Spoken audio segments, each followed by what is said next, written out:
Welcome everyone to my next feature in the Tin Soldiers of Antwerp Season 3 Blood Bowl League, and opposing me are the crazy women of the Amazon team, the Wood Babes. After having survived the top 3 teams' onslaught, even though it was a goal deficit of 10 versus 0, it is time to start the league in earnest. And the first team on my path upwards, as I was currently holding the 9th spot in the league, was a Dutch all-around Amazon team that currently held 4th place, 3 points in front of me and a rating of 1160 to my 1350. With 2 strength 4s, but now I am bringing a Minotaur to the party myself. It is time to start saving for the second Bull Centaur to replace the Dude, a hobgoblin with an armor value of 7, the only lasting injury those top teams made on me. I certainly mangled them harder though. But enough of the past, let's get ourselves back in that top 8 for the qualifications. My roster stood complete at 16 players, while the Amazons could bring 11 of their roster and induced 4th, the addition of Estelle Lavenue, a star player. Surely this would allow us to score some good casualties and obtain a heap of star player points for the league. The goal was to try and obtain some points on the blockers to get them the tackle for the game in 2 weeks against the dodging elves of the Elfheim Union. The game started with the Violators kicking off and immediately lose one of our blockers, Ragnar Karadras, being knocked out. Little did we know, but he wouldn't return for the rest of the match anymore, and a sign of things to come.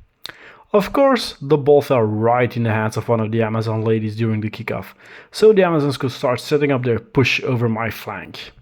My Minotaur veered up, blitzing one of the ladies as well into the knocked out box, but the ball slowly progressed over my side, and I didn't manage to put anyone on the flank to the floor, the Wood Babe scoring a completed pass in advance. My line, however, kept being knocked to the floor, and soon the ball carrier was behind my lines. Stalling a bit on the line, we had one more or less decent turn pushing and flooring his team, but no casualties were scored. Choosing safety, he scored a 1-0 quickly to prevent any serious damage to his team in the final turns of the half. Both sides set up again for a short drive, but the kickoff table smiled on me and gave me an additional turn as the tracker was pushed back 1 turn. Numbers collected the ball, threw an accurate pass to the raging train wreck, who duly let the ball fall to the floor while he had an open route in front of him. To add insult to injury, Hot Milky Nipples double-skulled himself down and got a serious injury in the process, resulting in him missing the next game. So much for my big guy debut and knockout, that was it. The Amazons swamped a Flamesmith, yet with a +8 foul managed to put my Flamesmith only face down as the half came to an end. The second half was kicked off and the ball bounced on the edge of my end zone, of course not going over the line to have it being handed to a player of my choice. The initial scrimmage saw some pushing and knocking over on both sides, but no real hole was formed, and the fast ladies rushed over to pour Numbers even before he got a chance to pass the ball he had just picked up. As the Amazons started flooding around the lines, we had to try and close the holes wherever they appeared, and this seemingly was just about everywhere. And of course the ball ended up with the Amazons, now behind my lines, in big numbers. Well, at least I knocked out one of his ladies for small comfort as she carried the ball, the one and only knockout caused by a stabber in the whole game. A whole battle for the ball was held as it scattered, and I had a 50% chance it would land on one of my guys, so the ball fell next to his player, of course. A shame, as I had created an opening on the side, and all it had required was just grabbing a scattering ball and would have a chance to go for the equalizer. The girls picked up the ball, started moving away from my players, and in the process my stabber Divanons was also seriously injured and would miss next game as well. A bit of a sire loss, perhaps more even than a Minotaur, even if they didn't perform anything decent this game. Desperately trying to hold off the crazy bitches, it looked grim for my defenders, though I must say my hobgoblins did a better job in blocking this game than my actual Chaos Dwarf blockers did. Knowing I couldn't reach him decently, his strength 4 ball carrier waited at the line with the ball.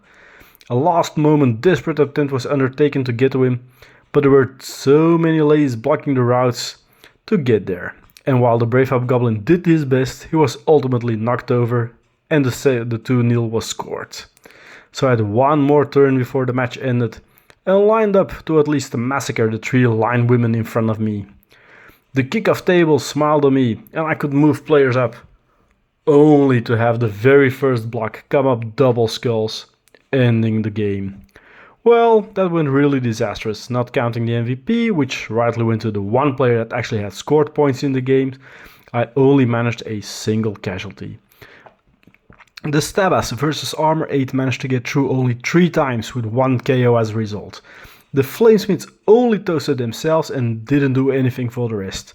That means my 4 players that could circumvent his dodge, well, they failed miserably. And I too had barely got through his armor, failed every receive of a catch or attempt to dodge, and it quickly becomes a terrible game for the team. In every league or campaign, you have that one game where your dice break out totally, and I hope this was mine. I shuffled back to spot 8, but will automatically lose it the next week when I'm not having a game, and the one currently 9 spot does.